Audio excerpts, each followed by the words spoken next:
ఎండాకాలం వచ్చిందంటే చాలు మామిడి పళ్లపై నోరూరుతుంది. దీన్ని బలహీనతగా తీసుకుంటున్నారు వ్యాపారులు. కృత్రిమంగా రసాయనాలు ఉపయోగించి మాగబెడుతున్నారు. రసాయనాలతో ప్రజల ఆరోగ్యాన్ని దెబ్బతీస్తున్నారు. దీన్ని తెలంగాణ సర్కార్ నిషేధించినా వ్యాపారులు మాత్రం వినియోగదారుల ఆరోగ్యంతో ఆటలు ఆడుతున్నారు. మామిడి పండ్ల తయారీలో ఇలా రసాయనాలు ఉపయోగిస్తున్నట్లు సమాచారం అందుకున్న పోలీసులు జీహెచ్ఎంసీ ఫుడ్ సేఫ్టీ అధికారులతో కలిసి హైదరాబాద్లో దాడులకు దిగారు. మొత్తం 7 జోన్లలో దాడులు చేసినట్లు task force DCP Reshmi Perumal తెలిపారు. 5 పోలీస్ స్టేషన్ల పరిధిలో 6 కేసులు నమోదు చేశామన్నారు. ప్రధానంగా 2 రకాల రసాయనాలు ఉపయోగిస్తున్నట్లుగా గుర్తించినట్లు డీసీపీ తెలిపారు. ఇలా ఎవరు చేసినా చర్యలు తీవ్రంగా ఉంటాయని హెచ్చరించారు.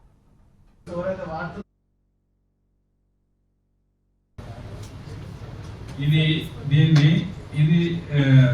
Valid approved FSSA approved సాసెట్. ఇది ఈ సాసెట్ గురించి డీటెయిల్గా చెప్తారు. అందులో ఏం కెమికల్ ఉంటుంది, అలా దీన్ని తడిపి జస్ట్ ఇలాంటి సబ్స్క్రిప్ట్ ఒకటి ఎంత 5 రూపీస్ ఉంటుంది, ఇలాంటి సబ్స్క్రిప్ట్ పెట్టి కింద పెట్టడమే 15 కిలోలకి. 15 కిలోలు 3 డేస్లో అయిపోతుంది. మీరు 1 డేలో అయిపోవాలని మాత్రం ఆలోచించద్దు దయచేసి. 15 కిలోలు 3 డేస్లో ఆరోగ్యంగా ఉంటుంది, ప్రజల హెల్త్ ఆరోగ్యం బాగుంటుంది. దీనివల్ల మీకు ఇమీడియట్గా మాకు ఎఫెక్ట్ రాకపోయినా రాబోయే కాలంలో మీరు తింటారు, మేము తింటాం, పిల్లలు తింటారు, క్యాన్సర్ వచ్చే అవకాశం చాలా కనపడుతున్నది. స్లో పాయిజన్ ఇది. అంటే ఇది కాదు కార్బైడ్ పెడితే. దయచేసి మీరందరూ కూడా మాతో పబ్లిక్తో సమానం.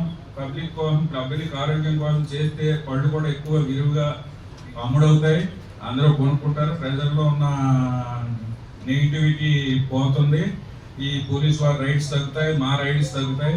దయచేసి ఆ కోణంలో ఆలోచించండి. ఇప్పుడు ఇంకా డీటెయిల్గా మీరందరూ కొంచెం చట్టం ప్రకారం ఏం కేసు, ఏమి చేయాలి, ఏం చేయకూడదు మా ఎక్స్పర్ట్ ఉన్నారు దేవేంద్ర గారని.